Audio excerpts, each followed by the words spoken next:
Hello दोस्तों, स्वागत है आप सभी का हमारे यूट्यूब चैनल में एक बार फिर से। तो आज का जो वीडियो है इसमें बात करेंगे करंट अफेयर के बारे में।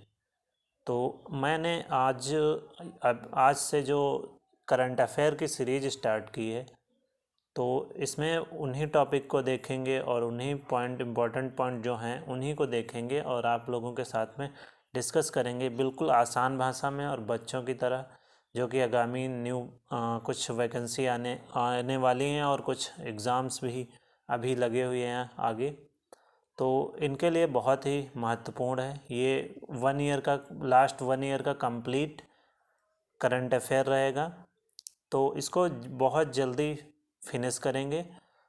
तो चलिए स्टार्ट करते हैं और ये भी बता देते हैं, ये जो मटेरियल रहेगा ये घटना चक्र का वार्षिकांक है दृष्टि का, ठीक है, जो कि बहुत अच्छी मैगजीन का होती है।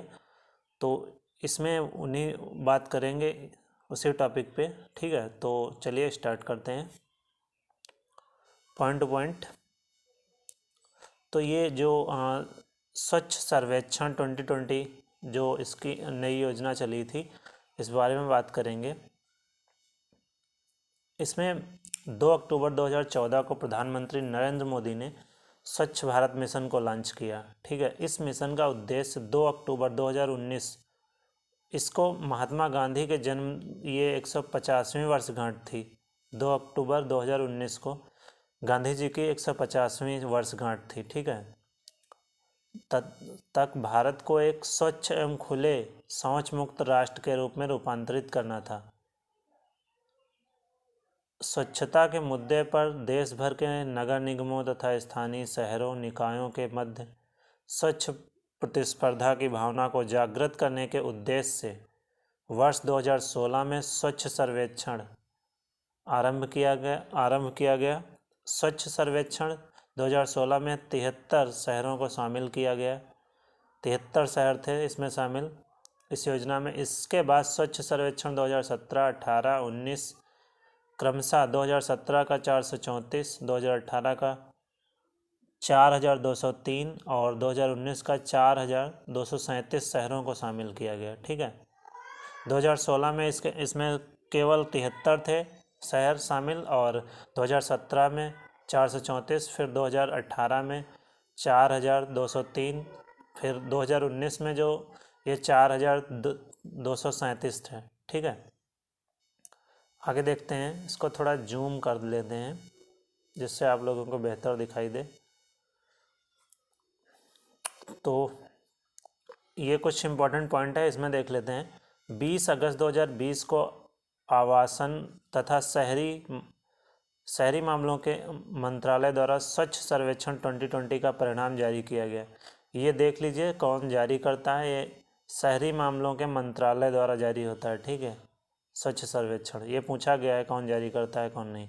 नेक्स्ट है स्वच्छ सर्वेक्षण 2020 28 दिनों तक सभी राज्यों एवं संघ राज्य क्षेत्रों के 4242 शहरों और इसमें 62 कंटोनमेंट बोर्ड सहित संचालित किया गया, ठीक है।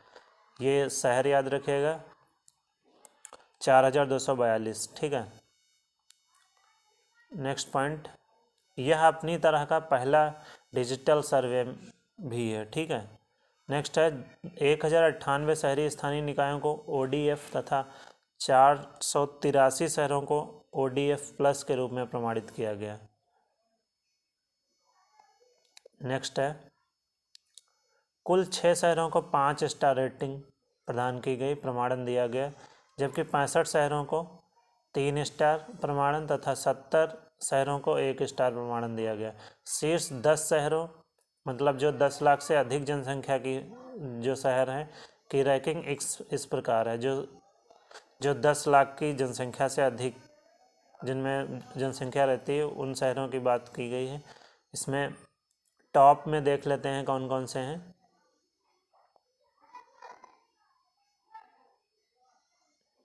टॉप में पहले पे है इंदौर, ठीक है। इसको सबसे पहले टॉप स्थान मिला है। फिर है इंदौर जो कि मध्य प्रदेश में पड़ता है। दूसरा जो सेकंड पोजीशन पाया है इसने सूरत, ये गुजरात में पड़ता है। और तीसरे पे है नवी मुंबई, ये महाराष्ट्र में। फिर फोर्थ पोजीशन है विजयवाड़ा, ये आंध्र प्रदेश में पड़ता है। फिफ्थ है अहमदाबाद, गुजरात। फिर छठा जो है राजकोट, गुजरात, ठीक है, मध्य प्रदेश। फिर एक शहर है मध्य प्रदेश का भोपाल, 7वें पोजीशन पे है। और चंडीगढ़ 8वें पे।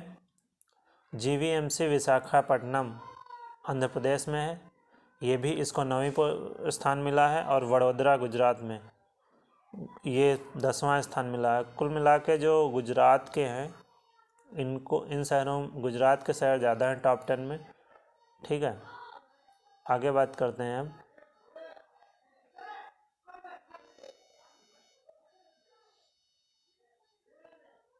इस श्रेणी में सर्वेक्षण 2020 के तहत बिहार के पटना को 47वां स्थान प्राप्त है, ठीक है।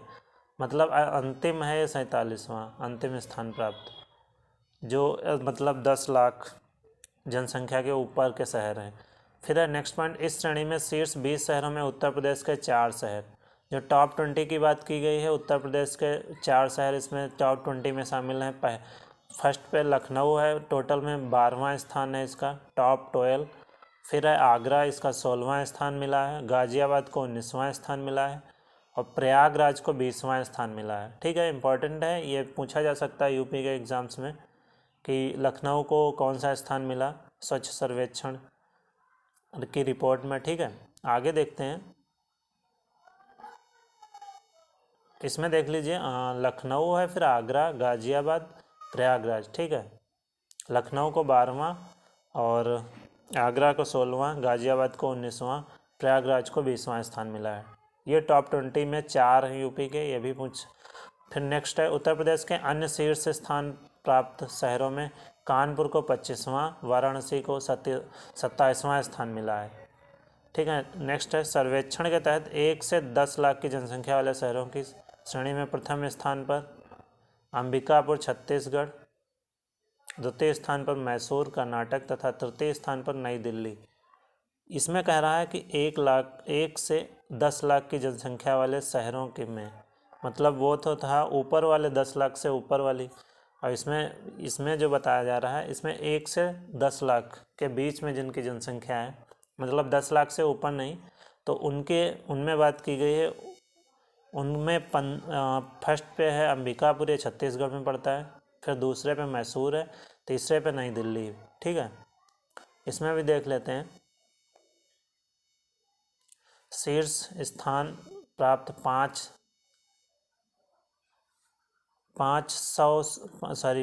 राज्य, ठीक है। इसमें ब्रैकेट में दिया हुआ है 100 शहरी स्थानीय निकायों से कम। दूसरे में है शीर्ष स्थान प्राप्त 5 राज्य, इसमें 100 शहरी स्थानीय निकायों से अधिक। तो इधर का देखते हैं पहले, वो 5 राज्य, झारखंड है, हरियाणा है दूसरे पे, उत्तराखंड तीसरे पे, सिक्किम 4th पे, असम 5वें पे, ठीक है। और इधर देख लेते हैं शीर्ष स्थान प्राप्त 5 राज्य, जो मतलब शहरी निकायों से 100 शहरी निकायों से अधिक के हैं ये। इसमें छत्तीसगढ़ टॉप पे है, फिर महाराष्ट्र है, मध्य प्रदेश है, गुजरात है, पंजाब है, ठीक है। आगे देखते हैं, 100 शहरी स्थानीय निकायों से अधिक की श्रेणी में कुल 12 राज्यों में से उत्तर प्रदेश का 7वां स्थान है, ठीक है। उत्तर प्रदेश का जो स्थान है 100 शहरी स्थानीय निकायों से अधिक की श्रेणी में 12 राज्यों को लिया गया, उनमें यूपी का 7वां स्थान है। नेक्स्ट गंगानगर नगरों, 1 लाख से अधिक जनसंख्या जिनकी है, जिन नगरों की शीर्ष स्थान उत्तर प्रदेश के वाराणसी को प्राप्त है। जो गंगा नदी के किनारे बसे हुए जो नगर हैं उनमें बात की गई है, जिनकी आबादी 1 लाख से अधिक है। उन शहरों में वाराणसी को, उत्तर प्रदेश में वाराणसी को शीर्ष स्थान प्राप्त है, दूसरे स्थान पर कानपुर को, ठीक है। नेक्स्ट है 50,000 से 1 लाख की जनसंख्या वाले गंगा नगरों की श्रेणी में कन्नौज प्रथम स्थान पे है, 50 से 1 लाख के बीच में है। इसमें कन्नौज प्रथम स्थान पे है तथा बिजनौर दूसरे स्थान पे। नेक्स्ट पॉइंट, सर्वेक्षण 2021 का शुभारंभ के बारे में देख लेते हैं। यह 3 जुलाई 2020 को स्वच्छ सर्वेक्षण 2021 की शुरुआत केंद्रीय आवास एवं शहरी मामलों के राज्य मंत्री स्वतंत्र प्रभार हरदीप सिंह पुरी द्वारा स्वच्छ भारत मिशन के अंतर्गत की गई। किसके द्वारा? ये हरदीप सिंह पुरी द्वारा। और नेक्स्ट है, स्वच्छ सर्वेक्षण 2021 आवास एवं शहरी मामलों के मंत्रालय द्वारा संचालित शहरी क्षेत्रों के वार्षिक स्वच्छता सर्वेक्षण की श्रृंखला का 6वां संस्करण है। ये 2021 16, 17, 18, 19, 20, 21 16 से चल रही है ये योजना, तो 21 तक ये 6वां संस्करण है। नेक्स्ट पॉइंट है, इस वर्ष केंद्र सरकार द्वारा पुरस्कारों की नई श्रेणी की घोषणा की, जिसका नाम है प्रेरक दौर सम्मान, DAWR प्रेरक दौर सम्मान इसका नाम है। अब आगे देख लेते हैं। इसमें इस सम्मान के तहत 5 अतिरिक्त उप श्रेणियाँ होंगी। दिव्य जो मिलेगा प्लेटिनम का, अनुपम होगा जो वो गोल्ड, उज्ज्वल सिल्वर का होगा, रजत, उदित ब्रॉन्ज का होगा ये कांस्य, आरोही इंस्पायरिंग आकांक्षी। ठीक है।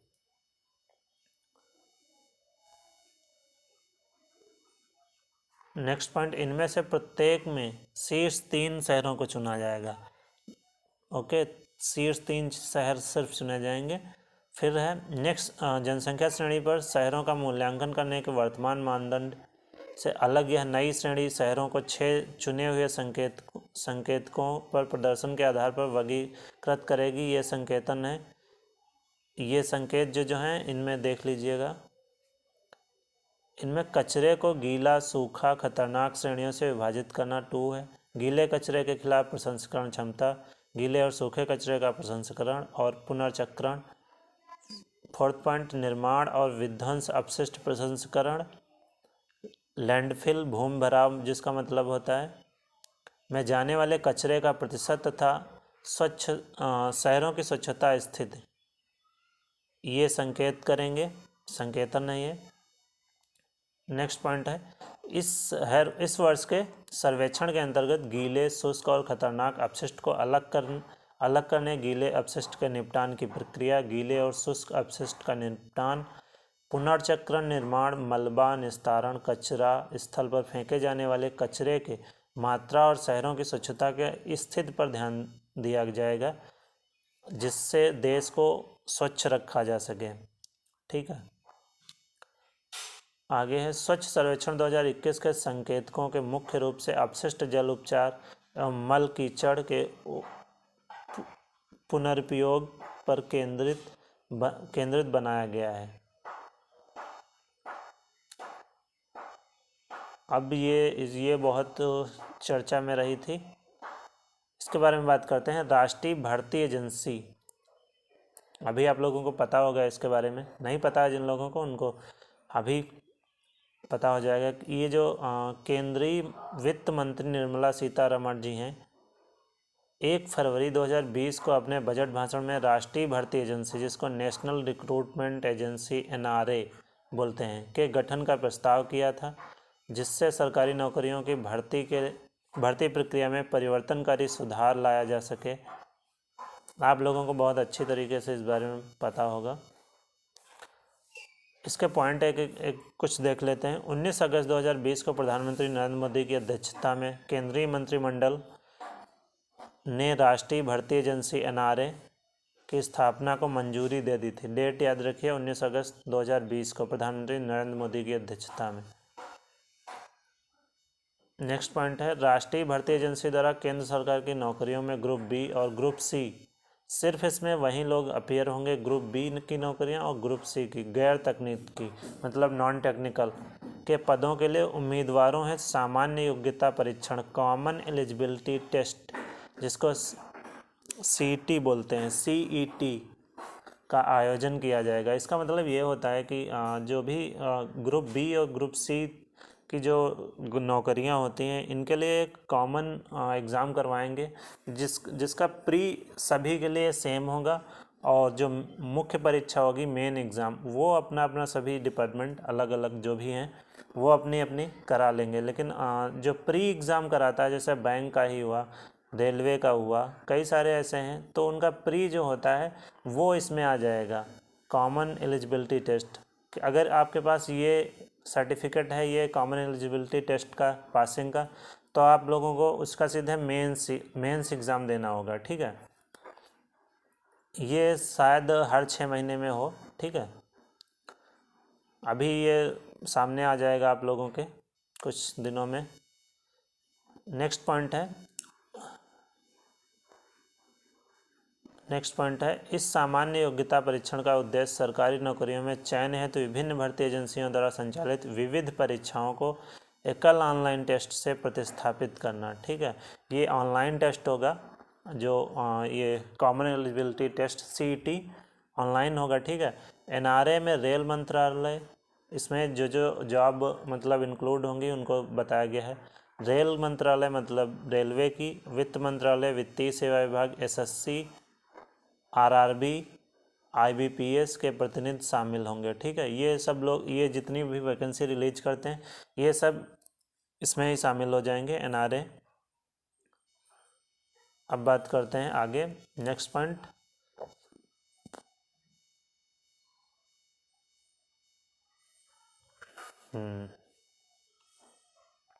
नेक्स्ट पॉइंट है, सामान्य योग्यता परीक्षा CET कॉमन एलिजिबिलिटी टेस्ट वर्ष में 2 बार आयोजित किया जाएगा। ठीक है, 2 बार मतलब हर 6 महीने पे एक बार आयोजित किया जाएगा।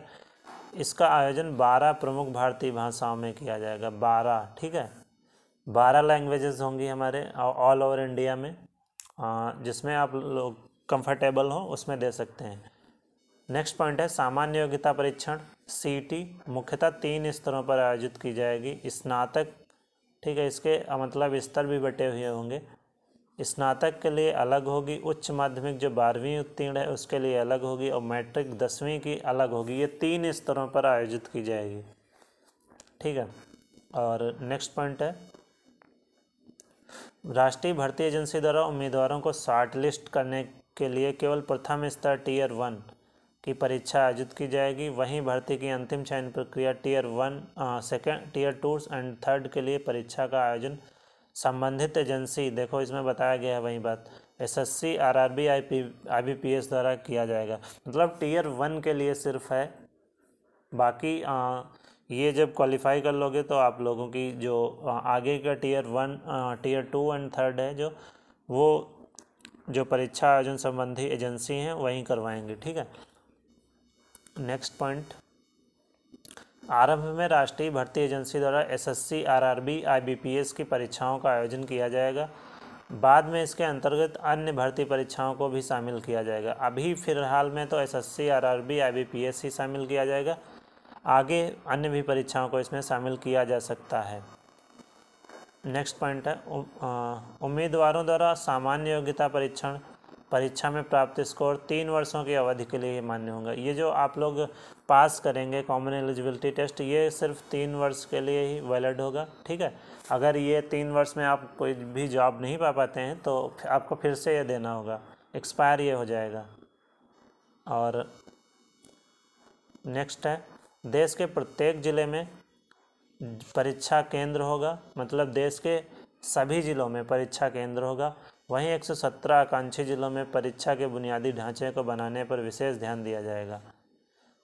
नेक्स्ट है, केंद्र सरकार ने राष्ट्रीय भर्ती एजेंसी NRA के लिए 1517.57 करोड़ रुपए की स्वीकृति प्रदान की है। ठीक है, केंद्र ने इसके लिए अपनी स्वीकृति भी प्रदान कर दी है। नेक्स्ट है, राष्ट्रीय भर्ती एजेंसी सोसाइटी पंजीकरण अधिनियम के तहत एक पंजीकृत सोसाइटी भी होगी। नेक्स्ट पॉइंट है, भारत सरकार के सचिव स्तर का अधिकारी इसकी अध्यक्षता करेगा, मतलब सचिव स्तर का अधिकारी जो होगा वो इसकी अध्यक्षता करेगा, राष्ट्रीय भर्ती एजेंसी की। नेक्स्ट पॉइंट, अटल रैंकिंग 2020 भारत सरकार द्वारा 2010 से 20 के दशक को नवाचार का दशक घोषित किया गया। नवाचार का दशक 2010 से 2020, वर्ष 2015 में वैश्विक नवाचार सूचकांक में 21वें स्थान से सुधार करते हुए भारत ने वर्ष 2020 में 48वां स्थान प्राप्त किया। देख रहे हो, 2015 से 2020 में 2015 में 81वां स्थान मिला था और 2020 में 48वां। बहुत सुधार किया भारत ने। नवाचार उपलब्धियों पर इस संस्थाओं की अटल रैंकिंग शिक्षा मंत्रालय की एक पहल है। शिक्षा मंत्रालय की। तो आगे देखते हैं। ये कुछ इम्पोर्टेंट फैक्ट हैं, इनमें देख लेते हैं। 18 अगस्त 2020 को भारत के उपराष्ट्रपति एम वेंकैया नायडू ने नवाचार उपलब्धियों पर संस्थानों की अटल रैंकिंग 2020 जारी की। किसने? वेंकैया नायडू ने। ठीक है, 18 अगस्त 2020। नेक्स्ट पॉइंट है इसका, यह पहला संस्करण, मतलब इस 2019 में इसका पहला संस्करण था। अटल 2020 को 2 श्रेणियों यथा सार्वजनिक वित्त पोषित संस्थान और निजी या स्ववित्त पोषित, मतलब निजी या मतलब जो सार्वजनिक वित्त पोषित संस्थान एक और एक निजी मतलब खुद के वित्त पोषित संस्थान के तहत जारी किया गया। इन्हें पुनः 5 उप श्रेणियों में विभाजित किया गया। इस बार रैंकिंग में पहली बार महिलाओं से जुड़े उच्च संस्थानों की सूची के रूप में 6वीं उप श्रेणी जारी की गई।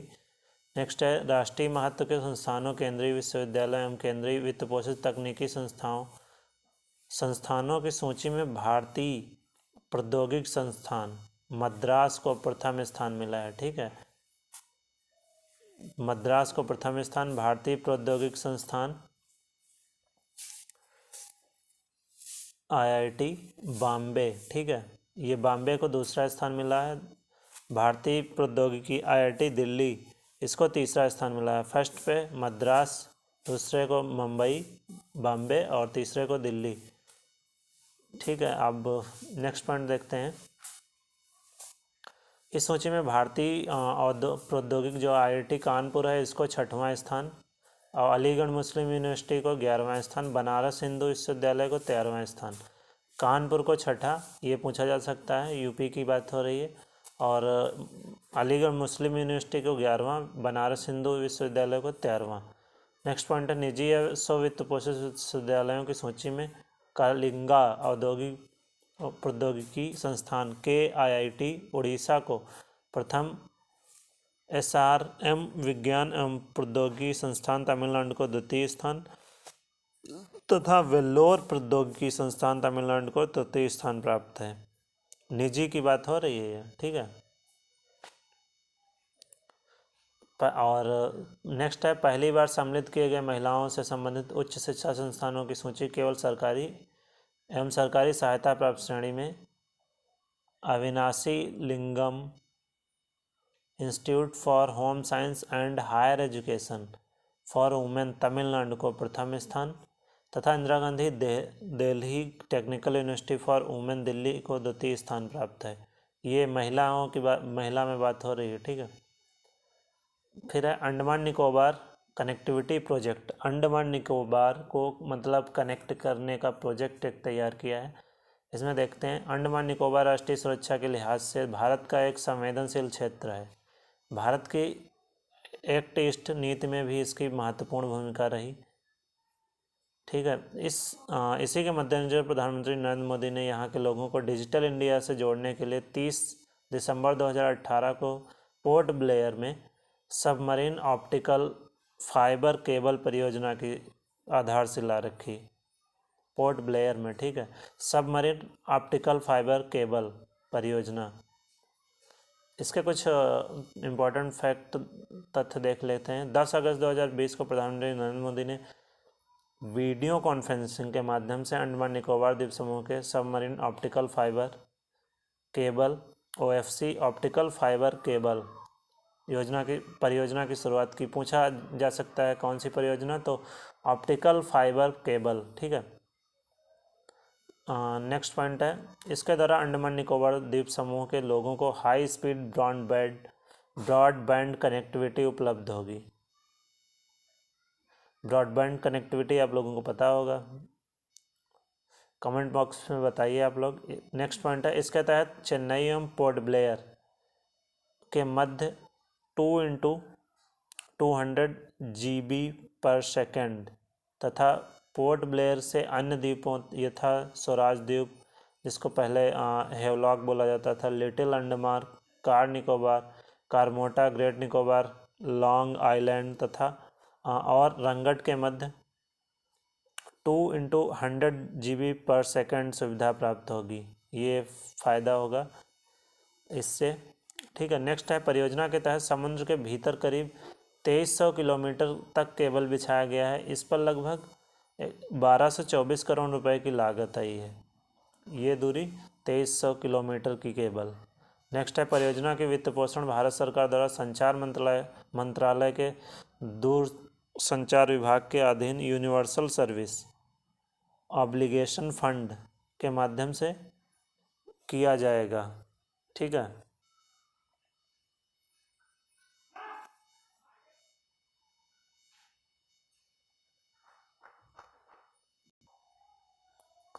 नेक्स्ट है, भारत का सबसे लंबा नदी रोपवे। भारत का सबसे लंबा नदी रोपवे अथवा रज्जुमार्ग होता है। ठीक है, रज्जुमार्ग विशेष रूप से खानों या पहाड़ी क्षेत्रों में उपयोग की जाने वाली एक परिवहन प्रणाली है।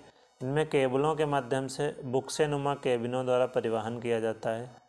इससे दुर्गम क्षेत्रों में कम समय में यात्रा की जा सकती है।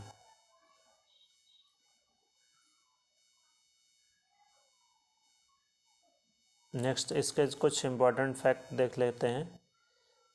24 अगस्त 2020 को गुवाहाटी असम में पड़ता है, ब्रह्मपुत्र नदी के ऊपर निर्मित भारत के सबसे लंबे नदी रोपवे का उद्घाटन किया गया।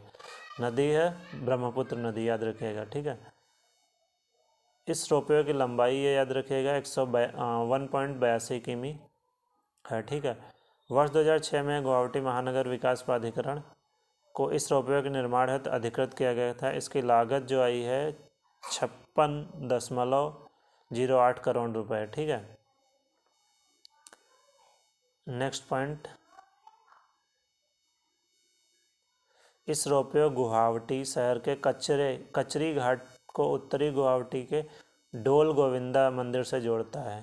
ठीक है, कचरी घाट से डोल गोविंदा जोड़ेगा। ये जो डोल गोविंदा मंदिर से जोड़ेगा। ठीक है, नेक्स्ट है, इसका कुछ दातव्य यह है कि रोपवे एक छोटे से द्वीप पीकॉक आइलैंड के ऊपर से गुजरता है, जहाँ पर प्रसिद्ध उमानंदा मंदिर स्थित है।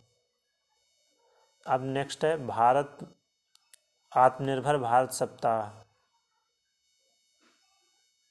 ठीक है, इसमें देख लेते हैं, आत्मनिर्भर भारत सप्ताह का आयोजन आत्मनिर्भर भारत अभियान के अंदर किया गया। 12 मई 2020 को भारतीय प्रधानमंत्री द्वारा आत्मनिर्भर भारत अभियान की घोषणा की। इस अभियान का मुख्य ध्येय स्वदेशी विनिर्माण और उपभोग को प्रमुखता प्रदान करना, मतलब स्वदेशी विनिर्माण पर ज़्यादा इसका ध्येय। नेक्स्ट है, कुछ इम्पोर्टेंट फैक्ट। 7 अक्टूबर, इसी से संबंधित, 7 अक्टूबर 2020 को रक्षा मंत्रालय द्वारा आत्मनिर्भर भारत सप्ताह का शुभारंभ किया गया। किसके द्वारा? रक्षा मंत्रालय द्वारा। नेक्स्ट है, आत्मनिर्भर भारत सप्ताह 7 से 14 अगस्त 2020 तक मनाया गया। 7 अगस्त से 14 अगस्त 2020 तक, अभी 2 महीने पहले। नेक्स्ट है, 10 अगस्त 2020 को रक्षा मंत्री ने डिजिटल लिंक के माध्यम से आत्मनिर्भर भारत समारोह के एक भाग के रूप में सार्वजनिक क्षेत्र की इकाइयों और ऑर्डिनेंस फैक्ट्री बोर्ड द्वारा नए बुनियादी ढांचे के निर्माण तथा सुविधाओं के आधुनिकीकरण और उन्नयन की पहलों का शुभारंभ किया। नेक्स्ट पॉइंट है, आत्मनिर्भर भारत सप्ताह में उन हथियारों और उपकरणों की सूची प्रदर्शित की गई जिनका भारत में स्वदेशी विनिर्माण होगा। ठीक है, जिनका स्वदेशी विनिर्माण होगा भारत के अंदर। 9 अगस्त 2020 को रक्षा मंत्रालय ने 101 हथियारों एवं सैन्य उपकरणों की नकारात्मक सूची की घोषणा की। ठीक, इतने 101 हथियार एवं सैन्य उपकरण। इसमें सैन्य उपकरण में हल्के लड़ाकू विमान और रॉकेट मिसाइलें, ये सब शामिल हैं। आगे देखते हैं। नेक्स्ट है, ऑर्डिनेंस फैक्ट्री बोर्ड के निगमीकरण। करने की दिशा में कदम उठाया गया है। नेक्स्ट है रक्षा तथा एरोस्पेस क्षेत्र में भारत को विश्व के अग्रणी देशों में स्थापित करने के लिए रक्षा मंत्रालय ने रक्षा उत्पादन एवं निर्यात प्रोत्साहन नीति 2020 के मसौदे का निर्माण किया है। भारत को विश्व के अग्रणी देशों में स्थापित करने के लिए। अब नेक्स्ट है ये देवलाली दानापुर किसान रेल। वैसे ये इतना इम्पोर्टेंट है नहीं, फिलहाल देख लेते हैं इसको भी। 7 अगस्त, इसके कुछ इम्पोर्टेंट फैक्ट ही देख लेते हैं। 7 अगस्त 2020 को केंद्रीय कृषि एवं किसान कल्याण मंत्री नरेंद्र सिंह तोमर ने वीडियो कॉन्फ्रेंसिंग के माध्यम से देवलाली दानापुर किसान रेल को हरी झंडी दिखाई। ठीक है, इतना ही याद रखिए इसमें। किसने? ये जो नरेंद्र सिंह तोमर जी हैं, इन्होंने वीडियो कॉन्फ्रेंसिंग के माध्यम से देवलाली दानापुर किसान रेल को हरी झंडी दिखाई। बस पूछा जा सकता है किसने दिखाई, और ज़्यादा इसमें नहीं है। एक किसान सेवा के उद्देश्य से शुरू की गई है, बस। नेक्स्ट उसी का पॉइंट है, रेलगाड़ी एक बार की यात्रा में 1519 किलोमीटर की दूरी तय करेगी तथा नासिक रोड, मनमाड, इटारसी, सतना, प्रयागराज, बक्सर आदि स्टेशनों पर रुकेगी। नेक्स्ट पॉइंट है, यह रेलगाड़ी देवलाली से दानापुर के मध्य परिचालित होगी। देवलाली महाराष्ट्र राज्य के नासिक जिले में स्थित एक छोटा सा हिल स्टेशन है।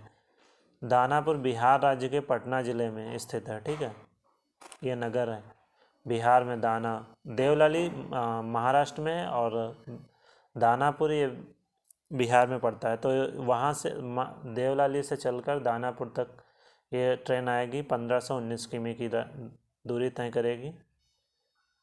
फिर माल ढुलाई की व्यवस्था का समन्वय कृषि एवं किसान मंत्रालय द्वारा किया जाएगा।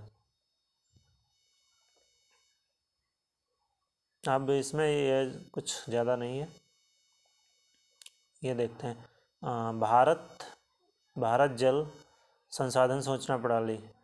जल जीवन और विकास की कुंजी है। जल संसाधनों का विवेकपूर्ण उपयोग अधिक महत्व रखता है, विशेषकर जब बढ़ती जनसंख्या, शहरीकरण संबंधित विकास उपलब्ध संसाधनों अतिरिक्त दबाव डालती है। किसी भी संसाधन की अच्छी योजना है तो एक मजबूत डेटाबेस और एक विश्वसनीय सूचना प्रणाली की आवश्यकता होती है। इसी के मद्देनज़र 2019 में भारत जल संसाधन सूचना प्रणाली का पहला संस्करण जारी किया गया। ये 2019 में इसका पहला संस्करण था। इसके इम्पोर्टेंट कुछ फैक्ट। अगस्त 2020 में भारत सरकार के जल शक्ति मंत्रालय द्वारा भारत जल संसाधन सूचना प्रणाली का नया संस्करण जारी किया गया। ये 2019 जुलाई में यह पहला था और 2020 में दूसरा जारी किया गया है, दूसरा संस्करण।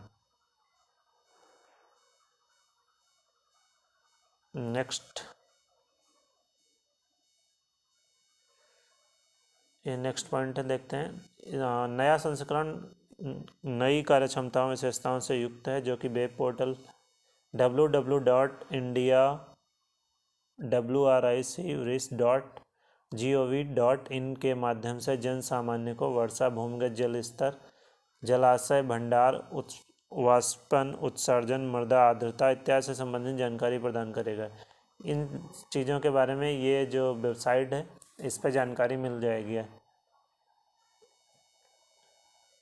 नेक्स्ट है, वर्तमान में यह प्रणाली विभिन्न केंद्र एवं राज्य स्तरीय संस्थाओं जैसे केंद्रीय जल आयोग हो गया, केंद्रीय भूमिगत जल बोर्ड हो गया, भारतीय मौसम विज्ञान विभाग, राष्ट्रीय सुदूर संवेदन केंद्र, विभिन्न राज्यों से नियमित आधार आंकड़े प्राप्त कर रही है। अन्य एजेंसियों के आंकड़ों को भी इस प्रणाली में एकीकृत किया जा रहा है, ताकि यह जल और भूमि संसाधनों से संबंधित डेटाबेस के लिए व्यापक मंच बन जाए।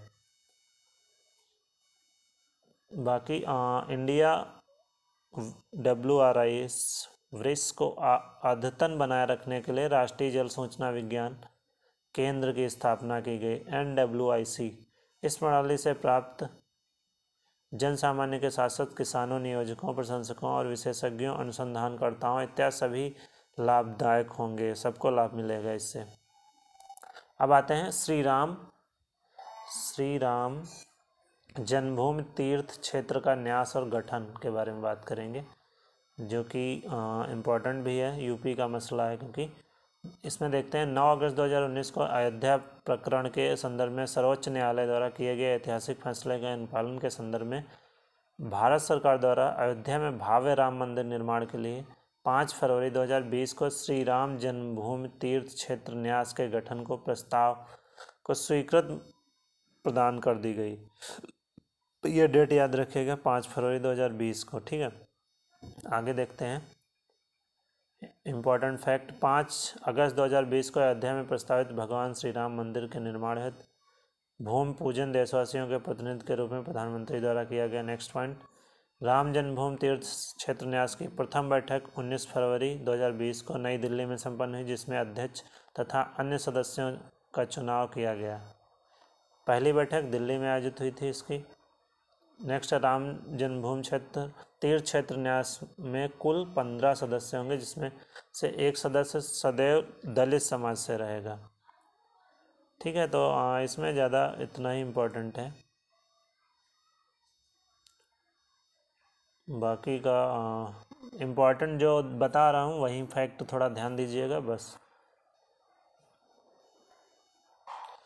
ये निर्मोही अखाड़ा के इम्पोर्टेंट पॉइंट है। निर्मोही अखाड़ा के प्रमुख महंत नृत्य गोपाल दास न्याय के अध्यक्ष थे। ठीक है, न्यास के अध्यक्ष ये थे, निर्मोही अखाड़ा के प्रमुख महंत नृत्य गोपाल दास, जबकि महासचिव के पद पर चंपत राय हैं। ठीक है, केंद्र सरकार द्वारा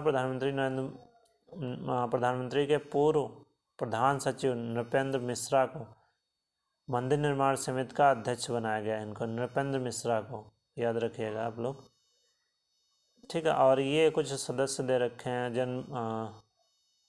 ये सदस्य हैं श्री राम जन्मभूमि तीर्थ ट्रस्ट के अन्य सदस्य, इनको याद मत रखिएगा आप लोग, इतने सारे याद नहीं कर पाएंगे। ठीक है, तो अब आते हैं स्मार्ट इंडिया हैकाथॉन 2020। इसमें स्मार्ट इंडिया हैकाथॉन एक ऐसी राष्ट्रव्यापी पहल है जिसमें छात्रों द्वारा दैनिक जीवन में आने वाली समस्याओं को हल करने का एक मंच प्रदान किया जाता है।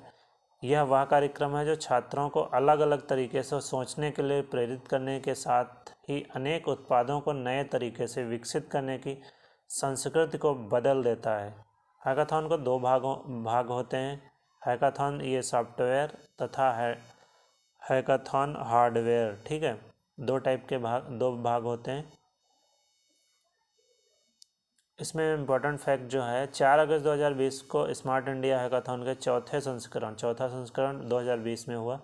सॉफ्टवेयर संस्करण का ग्रैंड फिनाले संपन्न हुआ। नेक्स्ट है, इस हैकाथॉन का आयोजन 1 से 4 अगस्त 2020 तक देश के 40 वर्चुअल नोडल केंद्रों पर एक साथ हुआ था। नेक्स्ट है, स्मार्ट इंडिया हैकाथॉन 2020 के ग्रैंड फिनाले का उद्घाटन केंद्रीय शिक्षा मंत्री रमेश पोखरियाल निशंक के द्वारा 1 अगस्त को किया गया। कौन थे ये? रमेश पोखरियाल। ठीक है, अब आते हैं नेक्स्ट पॉइंट पे, देखते हैं। भारतीय प्रधानमंत्री नरेंद्र मोदी ने विश्व के सबसे बड़े हैकाथॉन को वीडियो कॉन्फ्रेंसिंग के माध्यम से 1 अगस्त 2020 को संबोधित किया। इस हैकाथॉन का उद्देश्य सरकारी निजी संस्थानों के समक्ष आने वाली चुनौतियों के लिए भारत के छात्रों द्वारा विश्व स्तरीय समाधान प्राप्त करना है। ठीक है, ये इसीलिए गठित की गई। और नेक्स्ट पॉइंट है, इसका मुख्य उद्देश्य जो इसकी थीम है, कोई समस्या बहुत बड़ी नहीं है, विचार कोई बहुत छोटा नहीं है। आप लोग भी इसकी टैगलाइन बना लीजिए, कोई समस्या बहुत बड़ी नहीं है, कोई विचार बहुत छोटा नहीं है। इसका no problem is too big, no idea is too small. ठीक है, कोई विचार बहुत छोटा भी नहीं है, ये इसकी मुख्य थीम थी। ठीक है, नेक्स्ट इसमें देखते हैं, 11 विषयों पर आधारित था। एक 243 समस्याएं व्यक्तों पर काम किया गया। ठीक है, तो आगे देखते हैं। इसमें ये राष्ट्रीय शिक्षा नीति 2020। ठीक है, इसमें राष्ट्रीय शिक्षा नीति के बारे में देखते हैं। जो नई अभी आई है। राष्ट्रीय शिक्षा नीति एक विजन डॉक्यूमेंट होती है जो यह निर्देशित करती है कि आने वाले वर्षों में देश में शिक्षा किस दिशा में जाएगी। यह देश की शिक्षा व्यवस्था को एक आकार प्रदान करती है।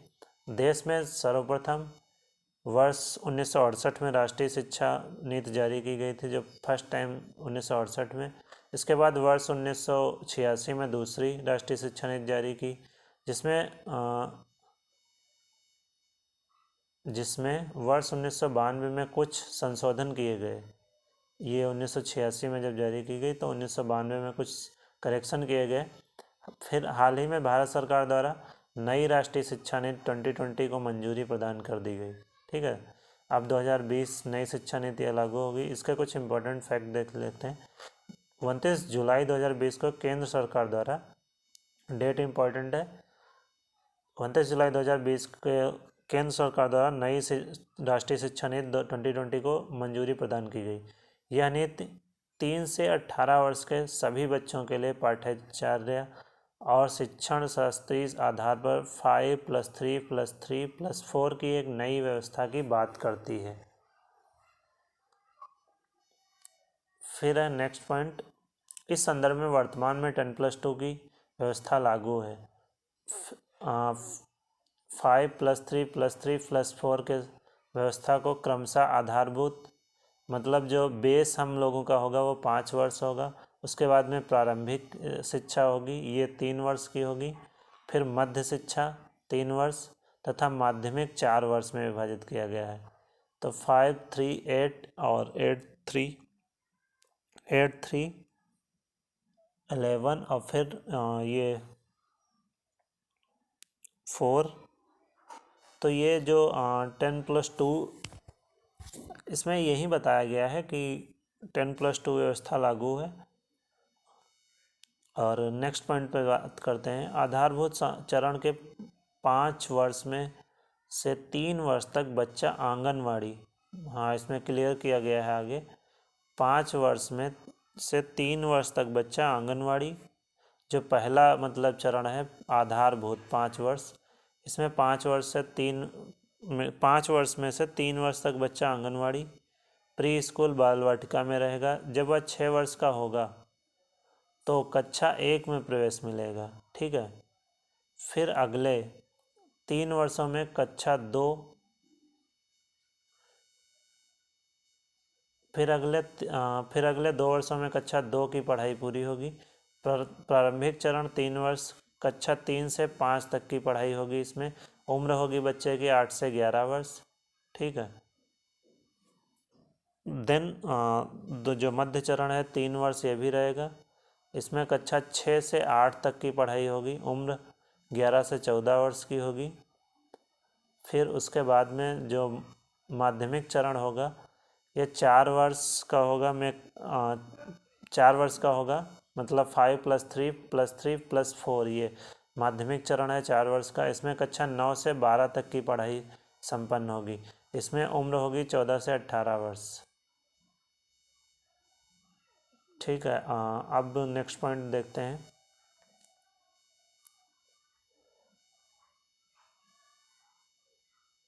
नए 5+3+4 ढांचे में 3 वर्ष के बच्चों को शामिल कर प्रारंभिक बाल्यावस्था देखभाल और शिक्षा।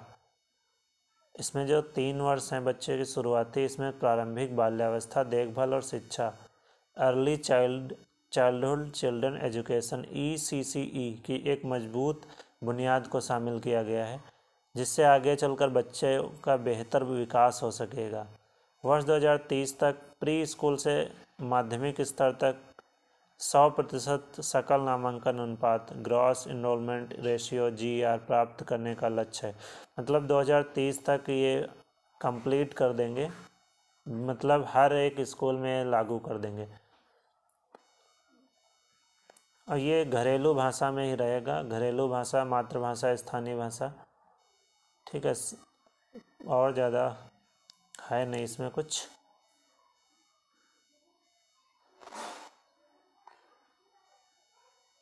ठीक है, तो आगे इसमें देख लेते हैं क्या बोलता है। स्मरणीय ये मणिपुर जल आपूर्ति परियोजना। इसमें देखते हैं मणिपुर जल आपूर्ति परियोजना जल जीवन मिशन को प्रधानमंत्री नरेंद्र मोदी द्वारा 15 अगस्त 2019 को राज्यों की साझेदारी के साथ शुरू किया गया था। इसका संचालन भारत सरकार के जल शक्ति मंत्रालय के अंतर्गत किया जाता है। इसका लक्ष्य प्रत्येक ग्रामीण परिवार को वर्ष 2024 तक चालू घरेलू नल कनेक्शन प्रदान करना है। 2024 तक लक्ष्य रखा है इन्होंने। इस परिप्रेक्ष्य में हाल ही में मणिपुर जल आपूर्ति परियोजना की आधारशिला रखी गई। इसमें स्मरणीय कुछ तथ्य हैं। 23 जुलाई 2020 को प्रधानमंत्री नरेंद्र मोदी द्वारा वीडियो कॉन्फ्रेंसिंग के माध्यम से मणिपुर जल आपूर्ति परियोजना की आधारशिला रखी गई। प्रधानमंत्री वीडियो कॉन्फ्रेंसिंग के जरिए। इस परियोजना का मुख्य उद्देश्य मणिपुर में पीने योग्य जल की आपूर्ति सुनिश्चित करना, पीने योग्य पानी की। नेक्स्ट पॉइंट है मणिपुर की जल आपूर्ति परियोजना वर्ष 2024 तक हर घर जल, ये इसके टैग है, को लक्ष्य प्राप्त करने के लिए राज्य सरकार के प्रयासों का एक महत्वपूर्ण घटक है। हर घर जल, ये इसकी टैगलाइन है, वर्ष 2024 तक। ठीक है। इस परियोजना की कुल लागत जो है 3054.58 करोड़ रुपए है। ये इसकी परियोजना की लागत, जिसका वित्त पोषण न्यू डेवलपमेंट बैंक NDB द्वारा किया जाएगा। ठीक है। मणिपुर वर्ष 2024 राष्ट्रीय लक्ष्य से काफ़ी पहले वित्त वर्ष 2021-22 तक ही इस दृष्टि से 100% कवरेज की योजना बना रहा है। मणिपुर प्रदेश वो पहले से ही 2021-22 तक ही इस दृष्टि की 100% कवर कर लेगा। ये लक्ष्य वो खुद ये योजना बना रहा है। आगे है नेक्स्ट पॉइंट,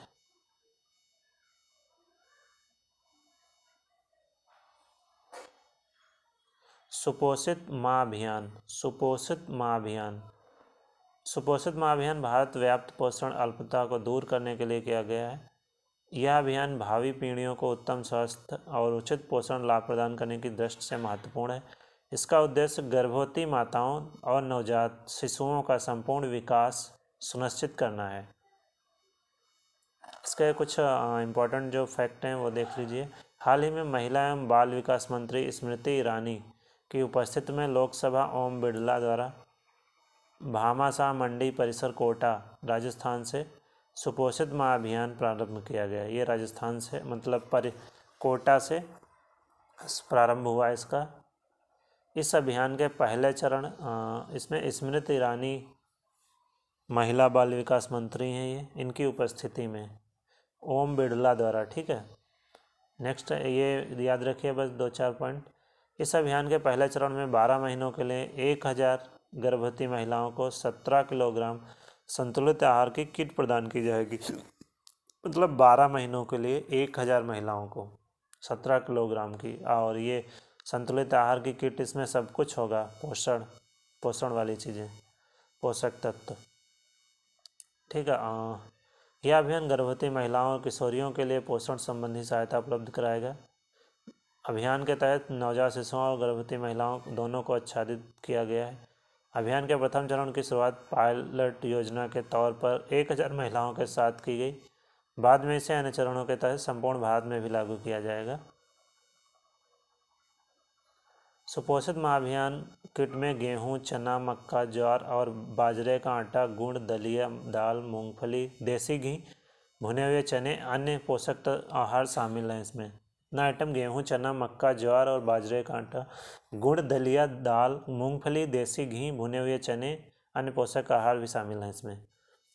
ठीक है। तो नेक्स्ट पॉइंट देखते हैं। इस योजना में एक परिवार की एक गर्भवती महिला शामिल होगी। एक परिवार की एक गर्भवती महिला सिर्फ शामिल होगी। ठीक है। इस योजना का क्रियान्वयन महिला एवं बाल विकास मंत्रालय द्वारा किया जाएगा। नेक्स्ट है देखते हैं। और प्रधानमंत्री गरीब कल्याण योजना। 22 मार्च 2020 को केंद्रीय वित्त एवं कॉर्पोरेट कार्य मंत्री निर्मला सीतारमण द्वारा प्रधानमंत्री गरीब कल्याण योजना PMGKY के तहत 1.70 लाख करोड़ रुपए के राहत पैकेज की घोषणा की गई। इसका उद्देश्य कोविड-19 महामारी जनित विषम परिस्थितियों में गरीबों की मदद करना है। ठीक है, इसके इम्पोर्टेंट फैक्ट, प्रधानमंत्री गरीब कल्याण योजना के घटक के रूप में पीएम गरीब कल्याण अन्न योजना PMGKAY की शुरुआत की गई। इसका उद्देश्य अप्रैल से जून 3 महीने तक कोविड-19 महामारी के चलते उत्पन्न विषम परिस्थितियों में गरीब परिवारों के खाद्यान्न की खाने पीने की उपलब्धता सुनिश्चित कराना फ्री में। ठीक है, इस योजना के तहत कुल 80 करोड़ व्यक्तियों अर्थात देश की लगभग 2/3 आबादी को आच्छादित किया जाना था। 30 जून 2020 को प्रधानमंत्री नरेंद्र मोदी द्वारा पीएम गरीब कल्याण अन्न योजना के नवंबर 2020 तक विस्तार की घोषणा, इसको बढ़ाकर नवंबर 2020 कर दिया गया। ठीक है, पहले ये 30 जून तक था। इसमें क्या मिलता है, जुलाई से नवंबर 2020 तक इस 5 महीने की अवधि के दौरान 80 करोड़ से अधिक लोगों को प्रतिमाह 5 किग्रा गेहूँ चावल मुफ्त में उपलब्ध कराया जाएगा। ठीक है, इसके तहत ही उन्हें प्रतिमाह 1 किलो चने की आपूर्ति भी मुक्त की जाएगी। केंद्र सरकार द्वारा इस योजना के विस्तार पर 90,000 करोड़ रुपए से अधिक राशि खर्च करेगी। नेक्स्ट है, कोविड-19 के दौरान सरकारी अस्पतालों और स्वास्थ्य केंद्रों में कार्यरत स्वास्थ्य कर्मियों के लिए बीमा योजना। उन स्वास्थ्य कर्मियों को जो कोविड-19 से ग्रसित मरीजों का इलाज करते समय किसी हादसे का शिकार हो जाते हैं। ठीक है, ये कोविड-19 से जो ग्रसित मरीज है कोरोना से, उनका अगर इलाज करते समय किसी हादसे का शिकार हो जाते हैं तो उन्हें इस योजना के अंतर्गत 50 लाख रुपए का मुआवजा दिया जाएगा, 50 लाख का। ठीक है, इसमें सफाई कर्मचारी, वार्ड बॉय, नर्स, आशा कार्यकर्ता, पैरामेडिकल स्टाफ, तकनीशियन, डॉक्टर, विशेषज्ञ एवं अन्य जो भी कर्मी हैं इस योजना के तहत शामिल किए जाएंगे। कोविड-19 महामारी से निपटने में लगे लगभग 22 लाख स्वास्थ्य कर्मियों को इस योजना के तहत बीमा कवर प्रदान किया जाएगा। ठीक है, 22 लाख स्वास्थ्य कर्मी।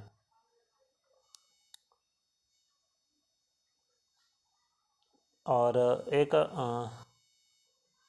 1 अप्रैल 2020 से PMGKY के तहत मनरेगा के मजदूरी में 20 रुपये की वृद्धि की गई। जो 182 थी उसे बढ़ाकर 202 रुपये प्रतिदिन हो गई है, जो मनरेगा की मजदूरी थी।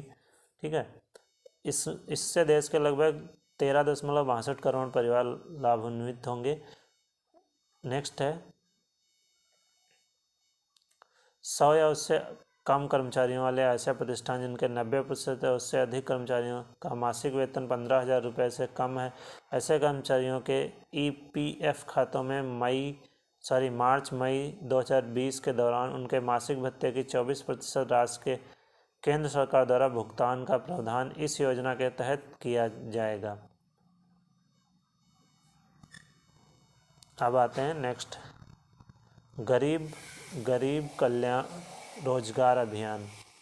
इसमें देख लेते हैं, इसमें इम्पोर्टेंट फैक्ट देखते हैं। सिर्फ ये वही था जो प्रवासी लौटे थे अपने देश, उन्हीं के बारे में बताया गया है। आत्मनिर्भर उत्तर प्रदेश रोजगार कार्यक्रम, ये यूपी का है, यूपी का देख लेते हैं। 22 जून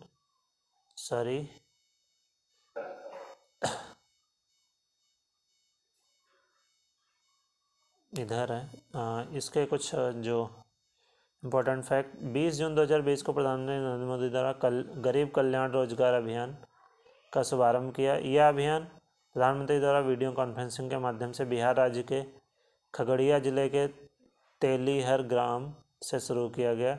इस अभियान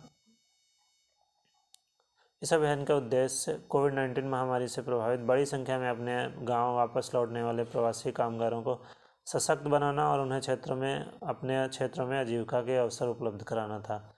ठीक है, बस इतना। और 125 दिवसीय अभियान को 6 राज्यों के 116 जिलों 27 आकांक्षी जिलों सहित में प्रारंभ किया गया, जो एक मिशन के रूप में कार्य करेंगे। इस अभियान के तहत केवल उन जिलों का ही चयन किया गया जिनमें वापस लौटे प्रवासी कामगारों की संख्या 25,000 या उससे अधिक है। सिर्फ 25,000 या उससे अधिक वालों को ही इसमें शामिल किया गया है। तो इसमें देख लेते हैं कौन कौन थे। राज्य बिहार था पहले नंबर पे, इसमें 32 ज़िले शामिल और आकांक्षी ज़िले 12 थे। उत्तर प्रदेश में 31 ज़िले, आकांक्षी ज़िले 5। मध्य प्रदेश में 24 ज़िले थे जिसमें 25,000 से ऊपर थे, ठीक है, और आकांक्षी ज़िले 4। राजस्थान में 22 ज़िले थे, आकांक्षी ज़िले 2। उड़ीसा में 4 और आकांक्षी ज़िले 1। और झारखंड में 3 थे और आकांक्षी ज़िले भी 3 थे। तो टोटल जो है ज़िले 116 और आकांक्षी ज़िले 27 थे, ठीक है। तो इसमें ज़्यादा और कुछ इम्पोर्टेंट नहीं है एग्ज़ाम की दृष्टि से। इसमें हाँ ये याद रखिएगा 50 करोड़ रुपए की धनराशि भारत सरकार द्वारा इसमें खर्च की गई। अब यूपी का थोड़ा सा देख लेते हैं। योगी साहब ने भी कुछ किया है। आत्मनिर्भर उत्तर प्रदेश रोजगार कार्यक्रम 26 जून 2020 को लखनऊ में मुख्यमंत्री योगी आदित्यनाथ ने की उपस्थिति में प्रधानमंत्री नरेंद्र मोदी द्वारा वीडियो कॉन्फ्रेंसिंग के माध्यम से आत्मनिर्भर उत्तर प्रदेश रोजगार कार्यक्रम का शुभारंभ किया 26 जून 2020 को, ठीक है। और वहीं सब है जो वापस आए उन्हीं सब के लिए था, ठीक है। इसमें भी इस कार्यक्रम से 1.25 करोड़ से अधिक कामगार और श्रमिक लाभान्वित होंगे। इस कार्यक्रम के अंतर्गत सामुदायिक शौचालय निर्माण, प्रधानमंत्री आवास योजना, मनरेगा एवं अन्य कार्यक्रमों में 60 लाख से अधिक श्रमिकों और मजदूरों को नियोजित किया जाएगा। अब देखते हैं इसमें next point NIRF India ranking 2020। इसमें मानव संसाधन विकास मंत्रालय के अंतर्गत नेशनल इंस्टीट्यूट रैंकिंग फ्रेमवर्क की शुरुआत 29 सितंबर 2015 को की गई थी, ठीक है। NIRF देश भर में उच्च शिक्षा संस्थानों को रैंकिंग प्रदान करने के लिए एक कार्य प्रणाली की रूपरेखा तैयार करता है। इंडिया रैंकिंग का प्रथम संस्करण ये 2016 में अप्रैल में जारी किया गया था।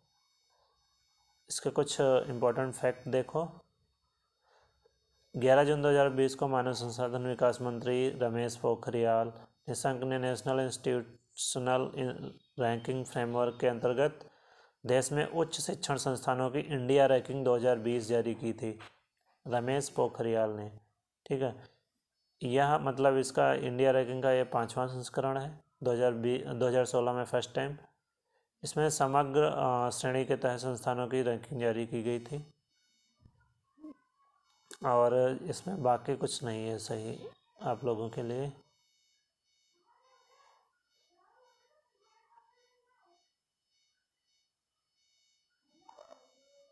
सीट्स जो इसमें टॉप 10 स्थान जिनको मिला था उनके बारे में देख लीजिए, ये पूछा जा सकता है। इसमें भी मतलब IIT मद्रास को पहला स्थान मिला था, चेन्नई, ठीक है। ये शहर चेन्नई में स्कोर इसने 85.31 किया था। फिर जो है भारतीय विज्ञान संस्थान ये बेंगलुरु।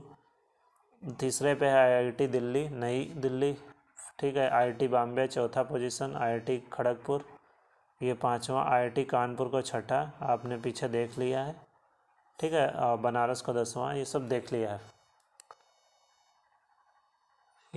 आगे देखते हैं, ये सब देख चुके हैं। 30 सतत विकास लक्ष्य भारत सूचकांक व डैशबोर्ड 2019-20। हाल ही में दूसरा सतत विकास लक्ष्य भारत सूचकांक एवं डैशबोर्ड 2019 से 20।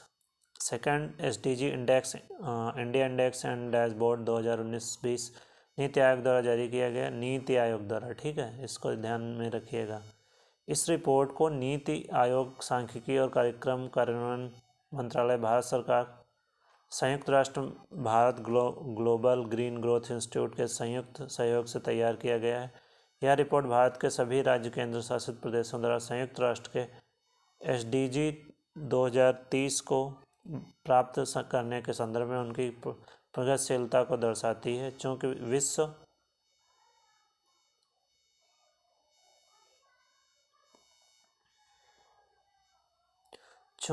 विश्व वर्ष 2020 SDG लक्ष्यों को प्राप्त करने के अंतिम दशक में प्रवेश कर चुका है, अतः इस दशक को ठोस कदम वाला दशक घोषित किया गया है। इस रिपोर्ट को SDG इंडिया इंडेक्स 2.0 नाम दिया गया है। SDG second 2.0। इसके कुछ तथ्य देख लेते हैं। SDG 2.0 के 100 संकेतक SDG के 16 लक्ष्यों को आच्छादित करते हैं, मतलब कवर करते हैं, जबकि 17 जो कि SDG की अंतिम लक्ष्य संख्या शामिल नहीं किया गया है, क्योंकि इस लक्ष्य के लिए राष्ट्रीय संकेतन उपलब्ध नहीं थे, साथ ही अंतर्राष्ट्रीय सहयोग पर आधारित है। तो इसमें भारत को 60 स्कोर प्राप्त हुआ था SDG रैंकिंग में। संयुक्त स्कोर जो रहा था 60 था, ठीक है। और 2018 में इसे 57वां स्थान मिला था। इसमें राज्यों की जो संयुक्त रैंकिंग है, ये केरल को 70वां स्थान, जबकि हिमाचल प्रदेश को 69वां, दूसरे स्थान पर यह रहा था, केरल पहले पे रहा था, ठीक है। बस यही ज़्यादा इम्पोर्टेंट था। और यूपी को मतलब बहुत पीछे है यूपी, ठीक है। आकांक्षी में तो फिलहाल कोई नहीं इसमें आया था। अच्छा प्रदर्शन में गुजरात, महाराष्ट्र, उत्तराखंड, पंजाब, मणिपुर, पश्चिम बंगाल, मध्य प्रदेश, उड़ीसा, त्रिपुरा, हरियाणा, नागालैंड, राजस्थान, छत्तीसगढ़, मिजोरम, असम, उत्तर प्रदेश, मेघालय, अरुणाचल प्रदेश, झारखंड एवं बिहार, ये जो हैं ये उसी क्रम में लगे हुए हैं। और अग्रणी जो हैं, अग्रणी इसमें है केरल, जो थोड़ा अच्छे प्रदर्शन किए। केरल, हिमाचल प्रदेश, आंध्र प्रदेश, तमिलनाडु, तेलंगाना, कर्नाटक, गोवा एवं सिक्किम, ठीक है। लक्ष्य प्राप्तकर्ता कोई नहीं था इसमें, ठीक है।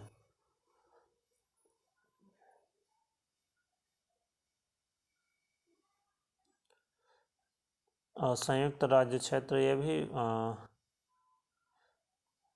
ये इतना इम्पोर्टेंट नहीं है आप लोगों के लिए। इधर आते हैं, राज्य खाद्य सूचकांक 2019-20। भारतीय खाद्य सुरक्षा और मानक प्राधिकरण द्वारा राज्य खाद्य सुरक्षा सूचकांक को जारी किया जाता है, ठीक है। इस सूचकांक को पहली बार वर्ष 2019 में ही विश्व खाद्य सुरक्षा दिवस के अवसर पर जारी किया गया था। 2019-20 का सूचकांक अपने क्रम में दूसरा है। सूचकांक में खाद्य सुरक्षा के मानकों के आधार पर राज्यों के प्रदर्शन का मूल्यांकन किया गया है, जिसमें शामिल हैं मानव संसाधन और संस्थागत आंकड़े, अनुपालन, प्रशिक्षण, क्षमता निर्माण, खाद्य परीक्षण, आधारभूत संरचना और निगरानी, उपभोक्ता सशक्तिकरण। इसमें इम्पोर्टेंट फैक्ट, 7 जून 2020 को दूसरे विश्व खाद्य सुरक्षा दिवस के अवसर पर एक वेबिनार के माध्यम से राज्य खाद्य सुरक्षा सूचकांक 2019-20 जारी किया गया था। इसमें 36 राज्यों को कवर किया गया है, मतलब 36 राज्य और केंद्र शासित प्रदेश। और इसमें जो 100 अंकों में कुल प्राप्त अंकों के आधार पर शीर्ष 3 बड़े जो राज्य हैं, गुजरात, हरियाणा, तमिलनाडु और महाराष्ट्र हैं, ठीक है। ये 3 बड़े शीर्ष राज्य हैं। और सबसे छोटे में अगर देखा जाए शीर्ष पे, तो गोवा और मणिपुर और फिर मेघालय है, ठीक है। ये छोटे राज्यों की बात की गई है। इसमें बड़े में गुजरात, तमिलनाडु, महाराष्ट्र, छोटे में गोवा, मणिपुर, मेघालय। संघ राज्य क्षेत्रों में शीर्ष 3 चंडीगढ़ है, ठीक है। चंडीगढ़ और दिल्ली, अंडमान निकोबार, चंडीगढ़, दिल्ली, अंडमान निकोबार। इस वर्ष के सूचकांक में सबसे निम्न स्थान प्राप्त करने वाले राज्य भी देख लीजिए। मिजोरम सबसे छोटे में मिजोरम है, सबसे बड़े राज्यों में झारखंड है, और संघ केंद्र शासित प्रदेशों में लक्षद्वीप है। ये सबसे निम्न स्थान प्राप्त करने वाले हैं, ठीक है। अब है the urban learning internship program. इसमें वित्त मंत्री निर्मला सीतारमण ने बजट 2020-21 में आकांक्षी भारत इंस्पिरेशनल इंडिया थीम के अंतर्गत TULIP की संकल्पना को प्रस्तुत किया। ठीक, घोषणा के अनुसार सरकार का एक कार्यक्रम प्रारंभ करने का प्रस्ताव रखती है जिसमें देश भर के शहरी स्थानीय निकाय 1 वर्ष तक की अवधि के लिए नए इंजीनियरों को इंटर्नशिप के अवसर प्रदान करेंगे। इस प्रकार के कार्यक्रम द्वारा भारत जनसांख्यिकी लाभ प्राप्त करने के साथ साथ अगले वर्षों में विश्व की सबसे बड़े कार्यशील आय वर्किंग एज आबादी के रूप में अग्रसर होगा।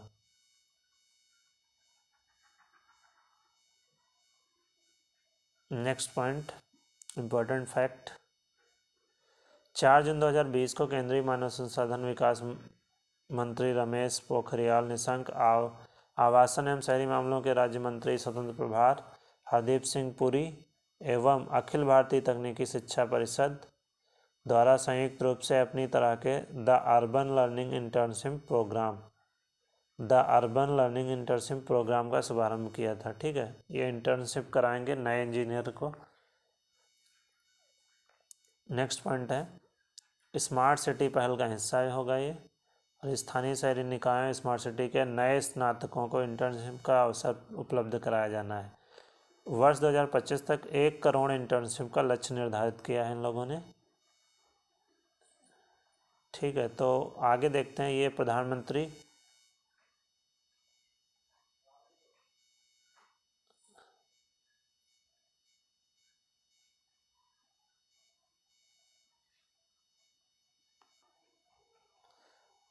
इसमें देख लेते हैं, प्रधानमंत्री स्वनिधि योजना कोविड-19 वैश्विक महामारी द्वारा इसके परिणाम स्वरूप किए गए लॉकडाउन के पथ विक्रेताओं तथा रेहड़ी वालों की आजीविका का बुरा प्रभाव पड़ा इन पर। उनकी स्थिति को सुधारने के उद्देश्य से हाल ही में भारत सरकार द्वारा प्रधानमंत्री स्वनिधि योजना की शुरुआत की गई, और इसके कुछ फैक्ट देख लेते हैं। 1 जून 2020 को भारत सरकार के आवासन एवं शहरी मंत्रालय द्वारा PM स्ट्रीट वेंडर्स आत्मनिर्भर की शुरुआत की गई, जिसमें PM स्वनिधि योजना के नाम से जाना जाएगा। यह एक विशेष सूक्ष्म ऋण सुविधा योजना है।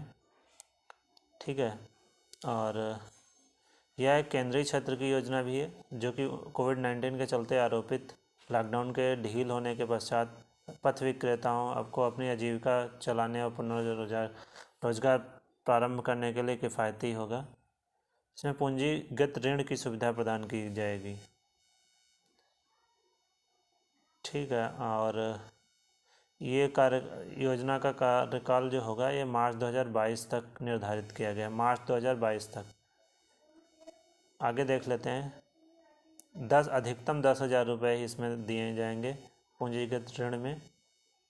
7% प्रति वर्ष अदायगी होगी इसकी ब्याज दर। ठीक है, तो उल्लेखनीय है कि इसमें एक पॉइंट और इम्पोर्टेंट है, भारतीय लघु उद्योग विकास बैंक PM स्वनिधि योजना हेतु कार्यान्वयन साझेदार है। ठीक है, ये बैंक SIDBI जिसको बोलते हैं, भारतीय लघु विकास बैंक, उद्योग विकास बैंक, और इसमें 24 मार्च 2020 या उससे पूर्व से फेरी लगा रहे हैं वे ही इस योजना में शामिल किए जाने के पात्र हैं। 24 मार्च 2020 या उससे पूर्व पहले से। ठीक है, आयुष्मान भारत PMJY, इसमें देख लेते हैं थोड़ा।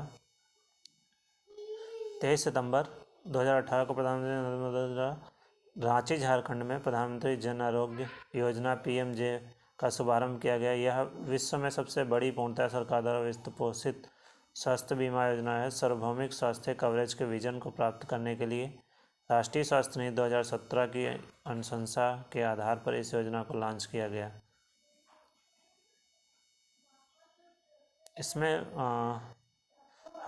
इसमें देख लेते हैं, ज़्यादा इम्पोर्टेंट ये है नहीं क्योंकि पिछले बार आप लोगों ने पढ़ा होगा। 2 बड़ी स्वास्थ्य योजनाओं का संयोजन है इसमें, स्वास्थ्य एवं आरोग्य केंद्र। आयुष्मान भारत योजना के तहत पहला कार्यक्रम जिसके अंतर्गत 1.5 लाख स्वास्थ्य और आरोग्य केंद्रों की स्थापना की जाएगी। ठीक है, और देखते हैं इसमें दूसरा राष्ट्रीय स्वास्थ्य संरक्षण योजना। इसमें भारत आयुष्मान भारत योजना के तहत दूसरा कार्यक्रम राष्ट्रीय स्वास्थ्य संरक्षण योजना है। इसके अंतर्गत गरीब और आर्थिक रूप से कमजोर 10 करोड़ से अधिक परिवारों लगभग 50 करोड़ व्यक्तियों को प्रतिवर्ष द्वितीयक और तृतीयक स्तरीय देखभाल हेतु अस्पतालों के लिए प्रति परिवार 5 लाख रुपए तक का स्वास्थ्य बीमा कवरेज दिया जाएगा। ठीक है, और इसमें ज़्यादा कुछ खास नहीं है आप लोगों के लिए। और इसमें जो सहयोग होगा ये देख लीजिए, केंद्र और राज्यों का योगदान 60% केंद्र का होगा तो 40% राज्य का होगा। ठीक है, बस इतना ही है। और यही हाँ थोड़ा सा और देख लीजिए, जब पहाड़ी राज्य हैं और पूर्वोत्तर राज्य हैं तो ये रेशियो होगा 90:10 का, मतलब 90% जो सरकार का योगदान होगा और 10% राज्य का। ये उनके लिए जो मतलब पूर्वोत्तर राज्य हैं, पूर्वी राज्य, पहाड़ी राज्यों वाले। ठीक है, उनकी बात की जा रही है। अब बात करते हैं प्रधानमंत्री मत्स्य संपदा योजना। इसमें मछली पकड़ना, मत्स्य पालन, पोषण, परिवार रोजगार की दृष्टि से महत्वपूर्ण है। यह क्षेत्र प्राथमिक स्तर पर 25 मिलियन से अधिक है। मछुआरों एवं मत्स्य किसानों को आजीविका प्रदान करता है ये, तथा मूल्य श्रृंखला में इससे दोगुने लोगों को आजीविका प्रदान करता है। वर्ष 2018-19 के दौरान राष्ट्रीय अर्थव्यवस्था में मत्स्य का संपदा का कुल सकल मूल्यवर्धन 2,12,915 करोड़ रुपए रहा। यह राशि राष्ट्रीय GVA का 1.24% तथा कृषि क्षेत्र के GVA का 7.28%। इस क्षेत्र के अंतर्गत कृषकों की आय दोगुना करने के अभूतपूर्व क्षमता निहित है। स्मरणीय तथ्य, 20 मई 2020 को केंद्रीय मंत्रिमंडल की बैठक में प्रधानमंत्री मत्स्य संपदा योजना को स्वीकृति प्रदान की गई। ठीक है, ये डेट 20 मई 2020, प्रधानमंत्री मत्स्य संपदा योजना याद रखिएगा। इसमें कुछ इम्पोर्टेंट फैक्ट, मत्स्य क्षेत्र में 2 करोड़ रुपए कितना है, 20,050 उच्चतम निवेश राशि से प्रारंभ की जाने वाली इस योजना का लक्ष्य संपोषणीय और उत्तरदायी विकास के द्वारा नीली क्रांति, ब्लू रिवॉल्यूशन लाना है।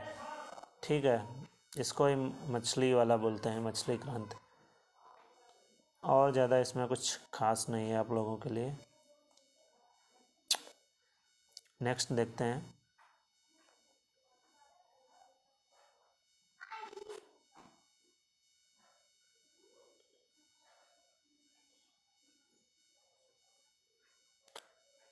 नेक्स्ट जो है ये है PMKSY के तहत 32 परियोजनाओं को मंजूरी मिली है।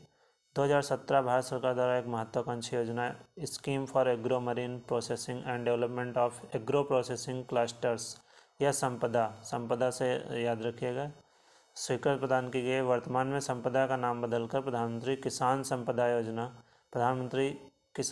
योजना कर दिया गया है। इस योजना के अंतर्गत वर्ष 2016 से 20 की अवधि के लिए 6,000 करोड़ रुपए का आवंटन किया गया है। इसका कार्यान्वयन खाद्य प्रसंस्करण उद्योग मंत्रालय द्वारा किया जा रहा है। इसके कुछ इम्पोर्टेंट फैक्ट, 27 फरवरी 2020 को खाद्य प्रसंस्करण मंत्री की अध्यक्षता में अंतर मंत्री स्तरीय अनुमोदन समिति को प्रधानमंत्री किसान संपदा योजना के तहत 32 परियोजनाओं को मंजूरी दी गई। परियोजनाओं का विस्तार देश के लगभग 17 राज्यों में होगा। ठीक है, संपदा परियोजना भारत सरकार की महत्वाकांक्षी परियोजना है। ठीक है, और ज़्यादा इम्पोर्टेंट इसमें भी नहीं है।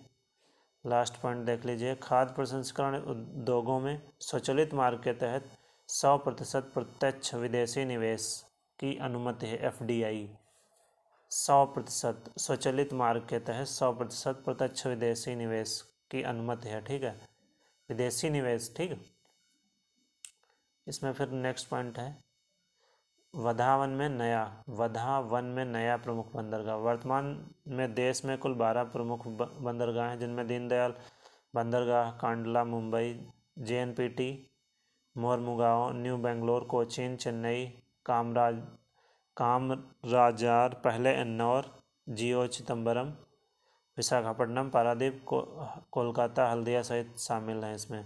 ठीक है, इसके फैक्ट कुछ 5 फरवरी 2020 को प्रधानमंत्री नरेंद्र मोदी की अध्यक्षता में केंद्रीय मंत्रिमंडल ने महाराष्ट्र के वधावन में एक नए प्रमुख बंदरगाह की स्थापना की मंजूरी प्रदान की। यह 13वां प्रमुख बंदरगाह है। ठीक है, ये महाराष्ट्र में नया है। अब इसमें बात कर लेते हैं। बंदरगाह को लैंड लॉर्ड मॉडल के आधार पर विकसित किया जाएगा और केंद्र सरकार के अधिकार क्षेत्र में आएगा। छोटे बंदरगाह राज्य सरकारों के अधीन आते हैं, जो प्रमुख बंदरगाहों केंद्र सरकार के अधीन आते हैं। इसमें वधावन को बंदरगाह को स्थापित करने के लिए 65,544.54 करोड़ रुपए की लागत अनुमानित है। इस बंदरगाह के विकास के लिए एक विशेष प्रयोजन वाहक का गठन किया जाएगा, जिसमें जवाहरलाल नेहरू पत्तन न्यास सबसे बड़ा साझेदार होगा और इसकी हिस्सेदारी 50% से अधिक होगी। और इसमें और एक इम्पोर्टेंट पॉइंट, भारत का सबसे बड़ा कंटेनर बंदरगाह JNPT के रूप में विद्यमान है। अभी इसका नाम देखा, जवाहरलाल नेहरू पत्तन न्यास। ठीक है, अब ऐतिहासिक बोडो समझौता। ऐतिहासिक बोडो समझौता संपन्न। असम राज्य के जनजातीय समुदाय, ये सब वो जनजातियों से संबंधित है। बोडो सबसे बड़ा जनजातीय समुदाय है असम राज्य में। असम की कुल जनसंख्या में बोडो जनजाति का प्रतिशतांश लगभग 5 से 6%। सॉरी। बोडो अल्पसंख्यक समूह ब्रह्मपुत्र नदी घाटी के उत्तरी क्षेत्रों में केंद्रित है। भारतीय संविधान की 6वीं अनुसूची में बोडो के एक मैदानी, ये 6वीं अनुसूची में आता है। ठीक है, बोडो को एक मैदानी जनजाति के रूप में मान्यता दी गई। पहाड़ी और मैदानी जनजातियों के संख्यात्मक आधार पर सबसे बड़ी जनजाति होने के बावजूद अधिकतर बोडो आबादी गरीबी रेखा के नीचे जीवन यापन कर रही है, अतः अपनी नजातीय पहचान, संस्कृत, भाषा आदि की सुरक्षा के लिए अलग बोडोलैंड राज्य की मांग स्वतंत्रता के पूर्व के वर्षों से ही की जाती रही है। ठीक है, तो इसके कुछ इम्पोर्टेंट फैक्ट अब देख लेते हैं। 27 जनवरी 2020 को केंद्रीय गृह मंत्री अमित शाह की अध्यक्षता में केंद्र सरकार असम राज्य सरकार द्वारा बोडो प्रतिनिधियों के मध्य नई दिल्ली में तीसरा और स्थायी बोडो समझौता संपन्न हुआ। इसके पूर्व फरवरी 1993 में एवं फरवरी 2003 में दो बोडो समझौते संपन्न हुए थे। प्रस्तुत समझौते के अंतर्गत 1500 सशस्त्र बोडो उग्रवादी हिंसा का रास्ता छोड़कर मुख्य धारा में वापस लौटेंगे। BTC बोडोलैंड टेरिटोरियल काउंसिल का नया नाम बोडोलैंड टेरिटोरियल रीजन BTR रखा गया है। BTR संविधान की 6ठी अनुसूची के तहत 4 जिलों कोकराझार, चिराग, उदलगुरी तथा बक्सा में विस्तारित होगा। ठीक है, नेक्स्ट पॉइंट है, ऐसे गांव जो कि जनसंख्या बहुल हैं और BTR में शामिल नहीं है, उन्हें BTR में शामिल किया जाएगा। इसी प्रकार ऐसे गांवों को बोडो जनसंख्या बहुल नहीं है, उन्हें BTR से हटाया जाएगा। समझ में आया? BTR में जनजातीय जनसंख्या को शामिल करने या बाहर करने के संबंध में सिफारिश देने के लिए संविधान की 6ठी अनुसूची के अंतर्गत 6ठी अनुसूची के अनुच्छेद 14 के तहत एक आयोग का गठन किया जाएगा। नेक्स्ट पॉइंट, पहाड़ी क्षेत्रों में रहने वाले बोडो जनजातियों को बोडो हिल जनजाति का दर्जा दिया जाएगा। असम सरकार द्वारा बोडो भाषा को देवनागरी लिपि में संबद्ध आधिकारिक भाषा एसोसिएट ऑफिशियल लैंग्वेज का दर्जा दिया जाएगा। और साथ ही असम सरकार को बोडो माध्यम के स्कूलों हेतु एक पृथक निदेशालय का गठन करेगी। प्रस्तुत समझौते के तहत BTR को पहले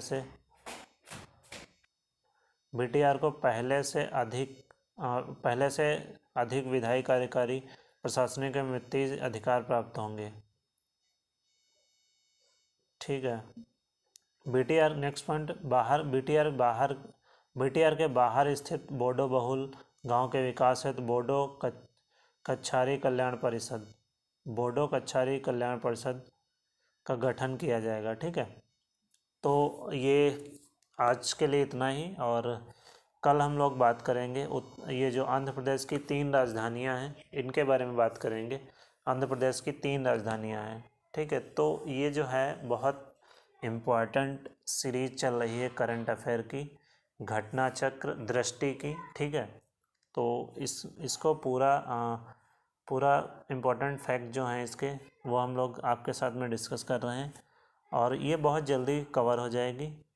और ये एक मान के चलिए क्विक रिवीजन सीरीज, जिसने अभी तक कुछ नहीं करंट अफेयर तैयार किया उसको वो एक बार ये वीडियो देख कर जाए, उसको एकदम बूस्टअप मिलेगा। ठीक है, तो इम्पोर्टेंट है आप लोगों के लिए ये। तो ठीक है, आज के लिए इतना ही, मिलते हैं अगले वीडियो में। इसके आगे का नेक्स्ट वीडियो में आएगा। ठीक है, ये पार्ट 1 है। तो और अगर चैनल पे कोई नया हो तो सब्सक्राइब कर ले। ठीक है, और बेल आइकन दबा दे। Okay, bye, take care.